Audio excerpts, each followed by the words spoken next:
And our first pregnancy, we lost an 8-week-old to miscarriage. Wow. I was at church ministering to our youth, and she lost the baby at home alone. So I come home to my wife literally just weeping in our living room floor. And that was the first, like, me and her just laying in the floor, crying out to God. Why? Guess what? Here we are again.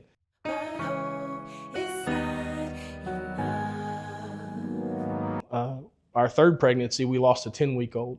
So we've lost 2 babies, right, to miscarriage.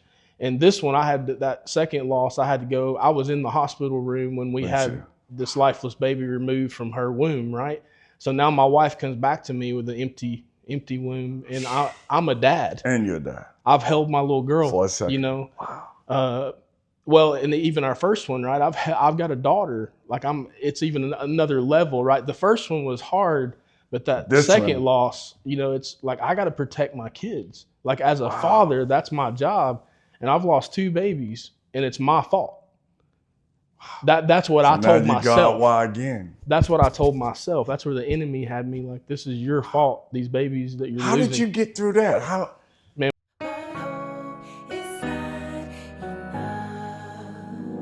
She became a ward of the state, and she went into a mental facility because of her lack of ability to take care of herself. Yes. So at 18 years old, she was actually raped by 5 men at one of these facilities, and she got pregnant with me.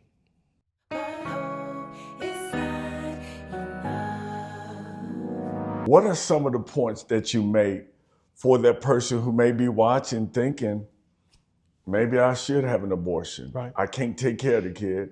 Right. And then the person who says, why should pro-life be relevant when people have kids, we don't take care of the kids as a nation? What is your stance on that? What do you say to that?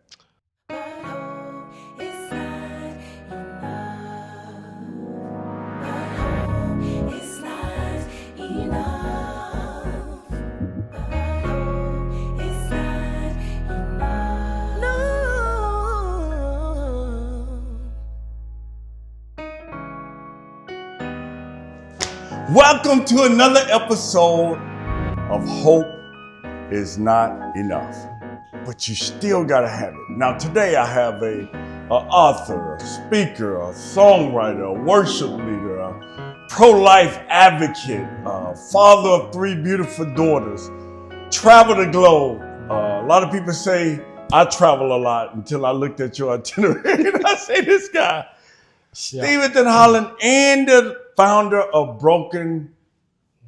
Not Dead Ministries. Mm-hmm. Man, welcome to Hope is Not Enough. And thanks for having me, Pete. Listen, tell us how did, people see you today. Mm-hmm. They see the things that you're doing. They see the things that you're passionate about. But it didn't always start out like that. No. I mean, they always say that where there's a problem and pain, sometimes that's where purpose and passion grows. Mm-hmm.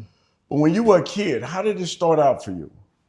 Oh man, I was just loving life, right? And to really amazing. Just loving life. Yeah, just amazing family and just no care in the world. I remember I teased my girls. Again, I got 3 daughters. They're all 18, 16, just turned 16 and 12. So been there. But I try to, I embarrass them a lot. I'm like, I used to run around in nothing but my underwear, and you know what I'm saying? Sorry, I don't know how real we can get here. You're good. Just running around in the country, man, just no care in the world and just living life. And then 8 years old, I'm at school, and I have these friends of mine come up to me and say, "Man, you're weird and different." I'm like, "What you talking about?" Telling you that, okay. Well, I was like, "What do you mean?" They said, "Well, you're the wrong color."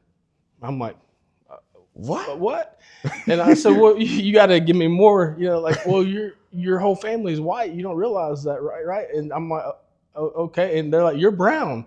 So I look at my hand. I'm like, you know what? They ain't lying. Like it's 8 years of my life. So you didn't know? No, because love goes deeper than color. Gotcha.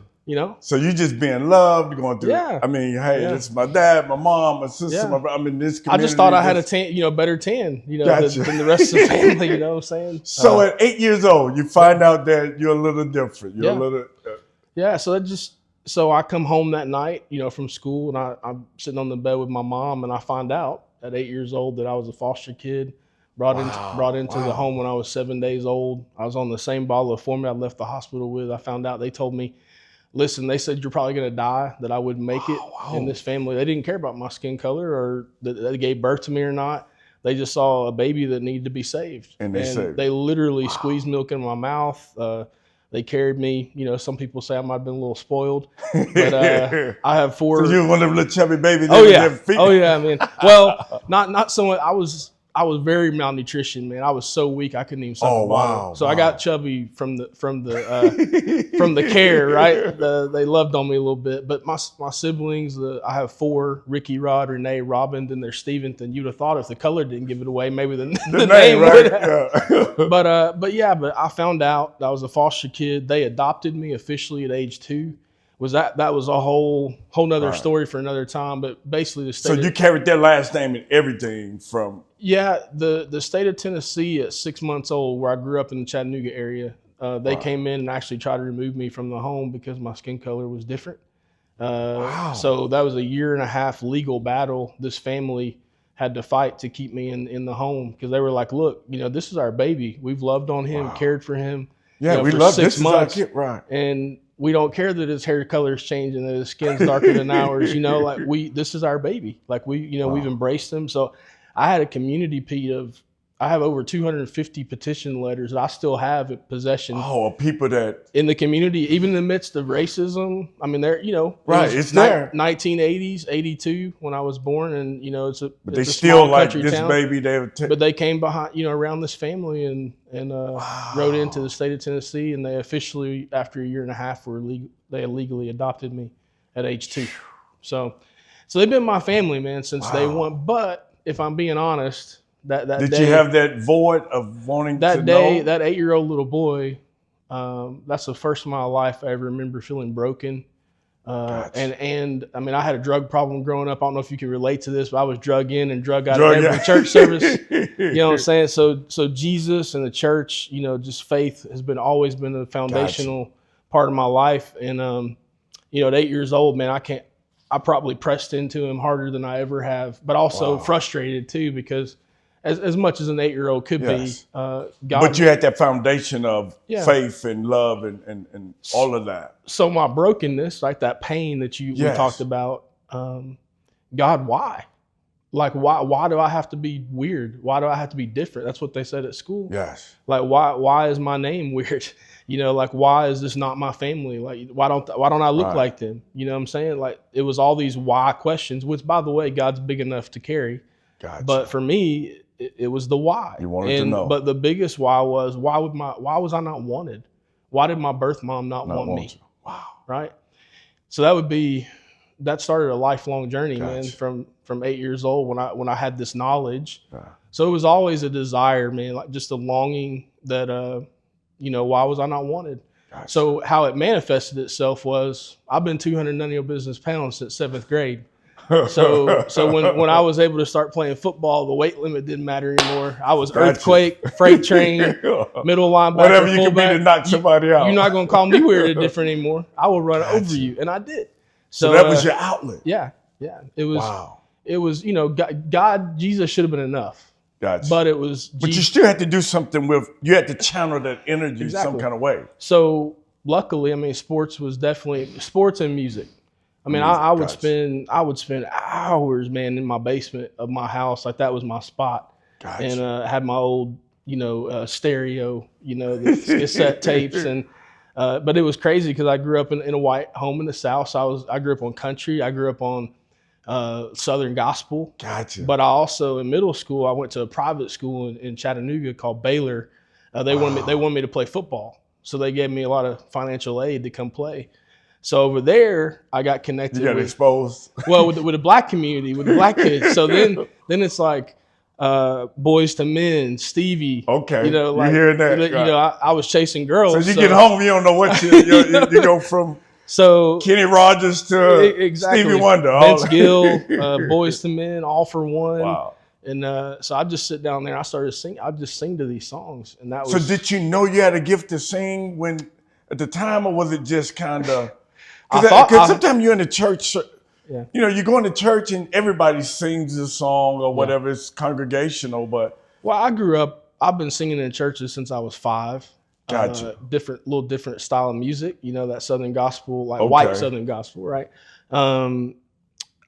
I listened back to videos of me singing. I thought I used to be able to sing, but I was encouraged, you know. They were like, come on. I think I've always been a worshiper for sure. Gotcha. I mean, because I can't help but worship, man. When I know what God's done for me, where I've been, where I've come from, and what He's done for me, how faithful He's been. Yeah. You know, so again, I had back surgery at 17 years old. And from a high school football injury, and we just talked about, man, football was that escape. So that now outlet. That's gone. Yeah, 3 herniated discs and a pinched nerve, and they're telling me it's either walk or play football. And of course, at 17, I'm like, walking's football overrated. Is my life, right? You know, who cares about walking? Like, let's play football. But I had loving people to step into that pain and that brokenness. My parents, just people that love me and say, hey, walking's kind of important. And, maybe 20 years from now, 30 years when you're a dad. You're still trying to, the void is there, but football being the outlet, family having the support and love. Right. But it's still something inside of you that's had an itch at the time. Yeah. And just to fast forward, I'm 27 now, so at 17 to 27, 10 years, I went off to play baseball in college. I earned a scholarship. I met my wife there. We've been married now almost 20 years. So those 3 girls, that you talked about, there was a wife first. So thank God. But we met in college. She's a volleyball player. I married up. She's 5'11". I'm 5'9". None of your business, right? But she's from Tampa, Florida. No. It is what it is. God had a bigger plan. I actually liked her roommate. I tell this publicly anyway. Oh, you did? She knows. I liked her roommate. She was from Brazil. You know what I'm saying? But God. Yeah, we're gonna cut that out the tape. But God knew what He was doing. I mean, He always does. And but we started dating. We got married. I was youth pastoring. I was youth minister for about 13 years of my life. And we started wanting to have children. And our first pregnancy, we lost an 8-week-old to miscarriage. Wow. I was at church ministering to our youth, and she lost the baby at home alone. So I come home to my wife literally just weeping in our living room floor. And that was the first, me and her just laying in the floor, crying out to God. Why? Guess what? Here we are again. And then our third, we had Isabella, who's our 18-year-old now. Our third pregnancy, we lost a 10-week-old. So we've lost 2 babies, right, to miscarriage. And this one, I had that second loss, I had to go. I was in the hospital room when we had this lifeless baby removed from her womb, right? So now my wife comes back to me with an empty womb, and I'm a dad. And you're a dad. I've held my little girl for a second. Wow. Well, and even our first one, right? I've got a daughter. It's even another level, right? The first one was hard, but this second loss, it's like I got to protect my kids. Like as a father, that's my job, and I've lost 2 babies, and it's my fault. That's what I told myself. Why again? That's what I told myself. That's where the enemy had me. Like, this is your fault. These babies that you're losing. How did you get through that? How? Man, by God. Because I'm knowing that these thoughts coming in, and I mean. Well, I feel like I had to wrestle for a while. I had to fight, right? Because the enemy's saying this is your fault. This is your fault. You don't know your race. You don't know your ethnicity. You don't know your medical history. You don't.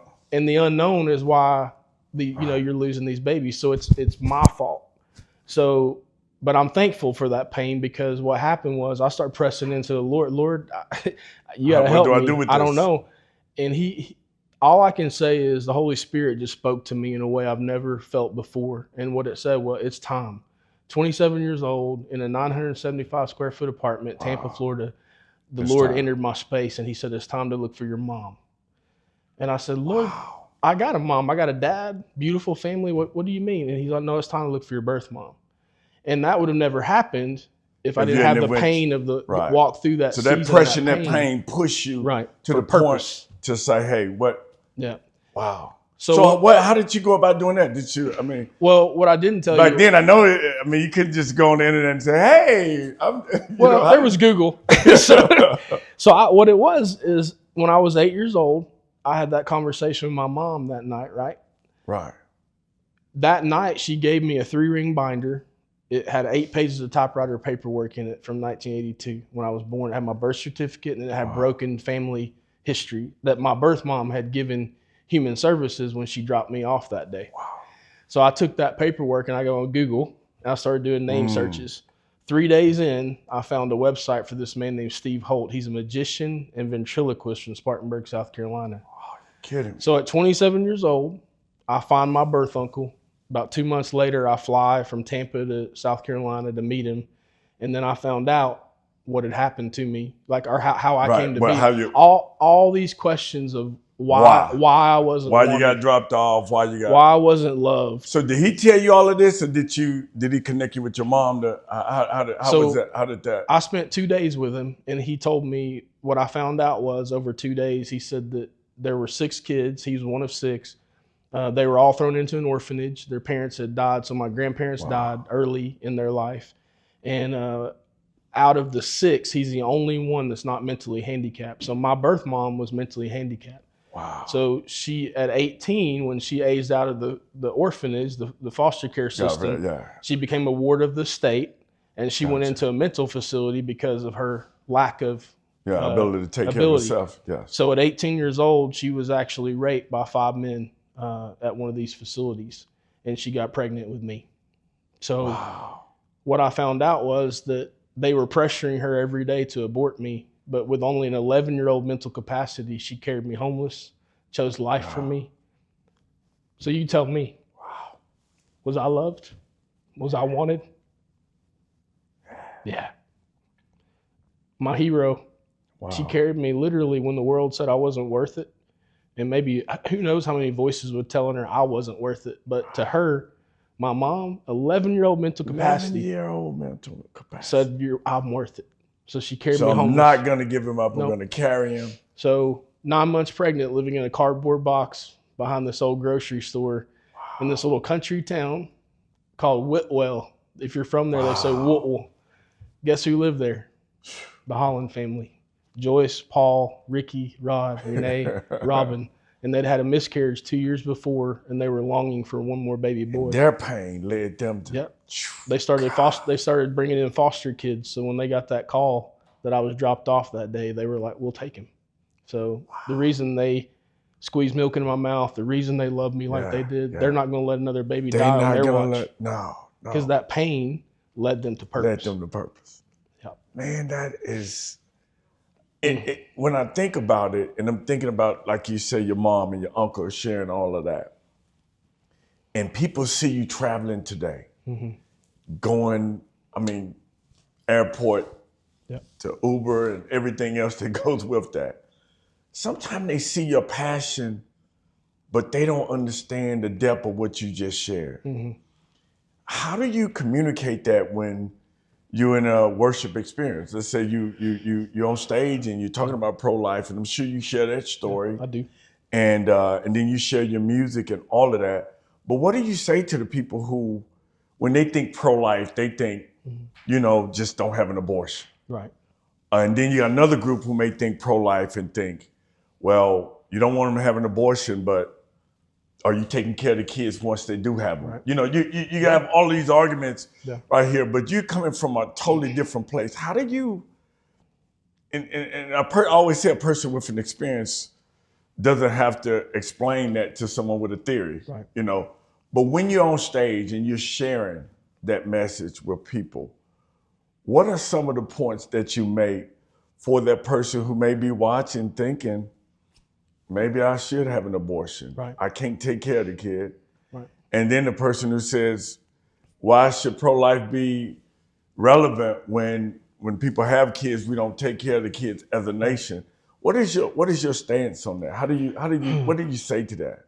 Well, reality is you can imagine the things that I hear and the stuff I can only imagine. Yes. I've had people say, and look, let me say this. I'm not skirting the question. I just want to really make sure I'm answering it properly. I tell people that my journey, my story is my story. So all I can do is share my story with you, and you have a right to your opinions. You have a right to believe how you want to believe. But I've lived this story. This is my story. So my story is the weapon that I choose to be in the fight, right? So I tell people that they'll say that, well, your mom still should have had a choice to terminate you. Like she still should have killed, had a right to kill you. But she chose not to. But I take that personal, man. You know what I'm saying? Not that I don't like the person saying it, but I'm like, you got to think about what you're saying. You just told me that I shouldn't be, that I'm not worth it. Right. And I take that personal. Like I don't hate you for it, for what you're saying, but I want to challenge you in what you're saying. It may not change your opinion or your stance, but you can't walk away from this and not see me. Right? Wow. Like my mom, like and I'm the poster child. A lot of people say, for to justify an anomaly. Oh, his situation is this, but at the core, you're still here. But at the end of the day, what I think, and it was a decision, right? And what I would come back to is, you don't know God's plan. That's good. You're not God, right? So I'll say, like, well, what about kids that are growing up in the foster care system that have gone through, hell, tortured, like the craziest story you could think about. And I'm like, okay, that's unfortunate, but some of those people are the most beautiful people, most powerful people on the planet that I know of, that have been through this brokenness, that pain, and then there's this beauty on the other side. So I don't know what God's plan is for that life. And so for me, let me be a testimony for that. And even in that, I just look at my own personal life. My dad grew up in an orphan. Right. They told my mom she should have had an abortion. Mm-hmm. 6 weeks later, she go back to get a checkup. She's pregnant with my brother. She's still in high school. Right. You know what I mean? Mm-hmm. So you got so many stories. It's generational impact. You know what I mean? And who's to say neither one of us would be here if, so when you travel, when you're speaking, when you're on these stages, I always say hope is not enough, but you still got to have it.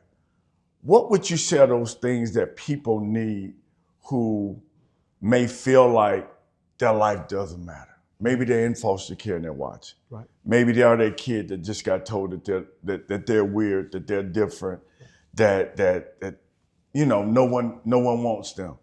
What do you say to them? What would you say? And the first thing I always say is, you're not alone. I think that's the biggest weapon of the enemy, I guess, would say, to isolate and say that you're the only one. You're the only Nobody one. Can understand what you've been through. No one wants you. No one loves you. Right. All that. I felt all of it, and here I am on this side, and I still struggle with it. It's okay to struggle with it. Just because I'm asking the questions why doesn't mean that I don't believe and I don't have that foundation. It just means I'm struggling. Right. And even too, like, not just that kid that's in foster care or struggling, but the adult. Right. Yes. Like even the mom, right. That's my birth mom. Like, you're not alone. My mom's been there. I can be a voice for her, because the reality is she passed away. I had 11 years with her. I got to meet my birth mom. You got to, oh, wow. At 27 years old. It was 2 days after I spent time with my uncle and I found out all that. And so you meet her, you're like, God, and thank you. I guess you're like.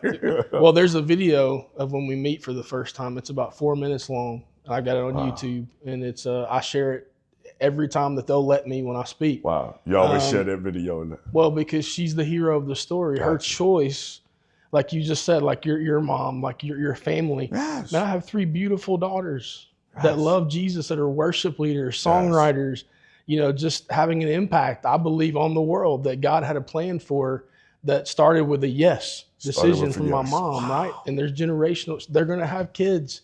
So tell me this. So now when people see you today, you didn't just take that pain and make it personal.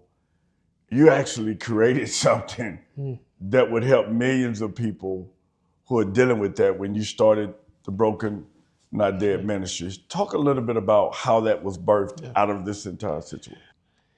In 2012, man, God gave me an opportunity to share my story for the first time. And it was at a Celebrate Recovery. So it was an addiction recovery event. Like, that's not my story, right? But I got up and shared. I was faithful. I was obedient. And a young lady, she was 26 years old. She stood in the back of the room and she waited for everybody to leave. And she came up and just fell into my arms, like just weeping, sobbing, crying, all of it. For about 10 minutes, she couldn't speak. And then she finally spoke and she said, my mom forced me to have an abortion when I was 15.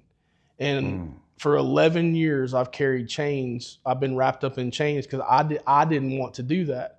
And she said, for the first time in 11 years, my chains have been broken. Wow. But how did her chains break? After. When the story, my mom chose life and she didn't. What I saw that night was God said, if you be faithful and obedient to share, I'll handle the rest. Wow. So in 2012, that was my first, I got to see a glimpse of what God could do with a people faithful and willing heart. healing from your revealing, Exactly. you sharing your story. So I wrote a book in 2015 called The Journey, Brokenness to Wholeness. And then when I did the book, it was people want me to start coming share my story. So, that in 2015, I had 35 events. Next year was 54, then 75. Then I got picked up by a speaking agency in 2018, and I had 4 events. And this year I ended with 65, right? And it's like, so I share all that to say Broken Not Dead Ministries is a platform for people to share their story. Wow. Like God gave me one. Right. Gotcha. And I continue to walk in that, but I would meet so many people who needed to share their story. Had powerful stories. I'm not the only one. They're not alone. So let's give them a platform to share their story, because people hearing those stories on the other end need that hope. Need that hope. That's good. Right. And they need, for me, ultimately they need the gospel, that true source of hope, in my opinion. Because think about how many people are broken, feel broken. Right. But they're not dead. And they treat the brokenness like a death sentence. Wow. Right? But the brokenness isn't a death sentence. No. It can be if we stay in it, but if we give it to the master potter and let him do the I healing. know there's a scripture that says this present suffering is not pleasant, but afterwards it produces the peaceable fruit of righteousness for those that are trained by it. Right. And basically it's saying that somebody may be going through something right now that's not pleasant, that doesn't feel good, but it can lead to them getting trained by that same situation and going back and helping someone else. And a lot of people sometimes just don't realize that there's a story inside of the story. Mm-hmm. Well, and I love like Revelations 12:11. We overcome by the blood of the Lamb, Jesus first. Yeah. But then what? Yeah. The power or word of our testimony that we have. I joke with preachers all the time. I say, it didn't say they overcame by the preaching. Exactly. It say somebody's story. Meaning that it's so, even when Jesus spoke, he spoke in parables. He did. He told, we have so many people where I remember watching Antoine Fisher's story, where think about how many movies and things, it was just based on a story. And that's what broken, not dead means to me. That's what it is. It's we're broken, not dead. So if the storyteller is sharing their story, I've seen breakthrough happen in these studios, right? When we're filming these stories that they didn't even know they needed. Like that's the stuff people don't see. Like, when it comes to like donors supporting. I can believe that. But then the beauty of on the back end, once that story releases on the YouTube channel and now it's gone literally all over the world, and touching all the, like they're touching. Yeah, that story is touching people's lives that we'll never see the fruits of. But the little glimpses that we do get. Gotcha. That's what fuels me to keep it's a struggle to raise the support and get all the funding, but it's worth every. Look at what we're doing now. Exactly. Hope is not enough was just a thought. Mm-hmm. And I started thinking, because I travel, I speak, and I would get off stage and they'd be like, oh man, I'm motivated, I'm excited, I'm pumped up. Man, I'm hoping I can get to where you are one day. No, I hope you can get to where I'm hoping. And I would see so many people who had so much hope. And I'd be like, but what else are you going to do other than hope? Mm-hmm. I'm hoping I can get back in school. Well, did you go and apply? Did you, what I mean? I just started thinking, when I say hope is not enough, and you hear the words hope is not enough, as we come to a close, what comes to mind for you when you say hope is not enough? Because you could have said, I hope to one day meet my biological mom. Mm-hmm. But you still had to go back and look at that paper. Right. You had to make that call. You had to do the research. With hope, what else do we need? Yeah. Well, for me, brother, it's faith. Because that's where, to me, true hope comes from relationship with Christ. And putting my faith is evidence of things hoped in for. Him. I got you. Like trust through the process. My faith is fortified. Then my vision becomes clear. Gotcha. Right. So I can have a hope in that. Like you said, there were moments where I hoped I would get answers, right? Gotcha. But I think just trusting the Lord and His timing, it took 27 years, right? Because I'll have people come up to me all the time after I speak and share, and in pretty much every event that I like, hey man, I was a foster kid, I was adopted. Gotcha. I've thought about, you know, Reaching out. which that's another way of saying I hope maybe one day I Yes. can meet my mom. But I said, listen, your identity and your worth has already Yeah, been solidified. there, Yes, right? yes. I didn't have to meet my birth mom to know that. I'm just thankful God gave me, you know, that gift, and now I can share it with others. But again, hope is not enough. I had to process that, to be honest, Pete, because I'm like, That's well, good. wait a minute, man. Yeah, because I'm a hope dealer, man. I Yeah, distribute exactly. hope. So I eat, sleep, and hope is powerful. Hey, when I left Africa, that's what they named me. Literally. I remember you. I left Africa, man, they were like, when you got back to the States, you will be the #1 hope dealer. Hope I was dealer. like, they said, how can the hope dealer say that? But man, hope is not enough. Hope is powerful, and hope.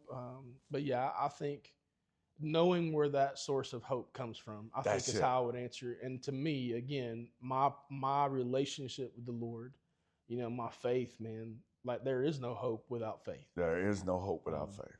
So that's man, hope is not enough, but you still gotta have it. See you on the next episode.